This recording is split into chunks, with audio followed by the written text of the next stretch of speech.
How did this happen? And what's a coffee giant to do about it?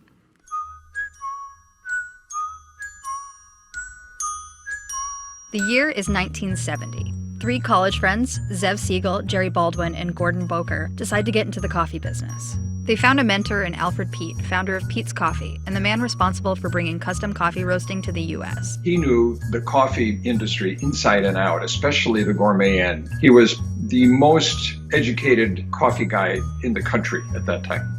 So with Peet's help, the three friends opened Starbucks, a coffee bean shop and roastery at Seattle's famous Pike Place Market in 1971. Peet provided the young entrepreneurs with roasted coffee beans and connected them with coffee brokers until they could set up their own roastery and source their own beans. For the first decade, the founders opened 5 more locations in Seattle.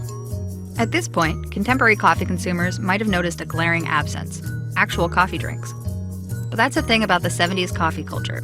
It didn't really exist outside the home. There were no coffee bars, nor was there much of a demand for espresso-based drinks. You purchased coffee beans and you either took them home as beans or we ground them for you in the store. Nobody expected to get a beverage at a Starbucks coffee store until after 1980.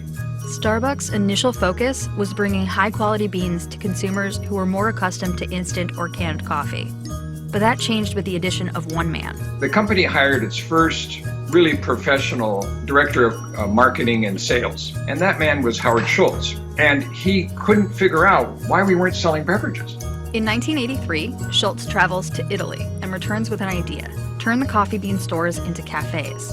Starbucks served its first latte the next year. The experiment was a success, and 4 years later, Schultz partnered with investors and bought Starbucks for $3.8 million. He was only 34 at the time.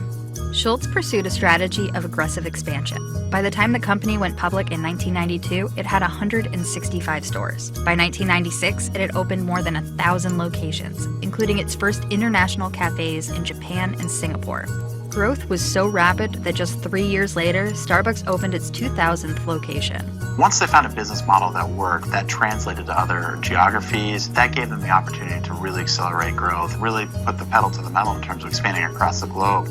Schultz switched from CEO to executive chairman in 2000, at which time Starbucks operated 3,500 stores in more than a dozen countries. Between 2000 and 2007, the number of Starbucks cafes more than quadrupled, from 3,500 to over 15,000. During this period, the company opened an average of 1,500 stores every year, including 2,500 in 2007 alone. Sales shot up from $2 billion to $9.4 billion.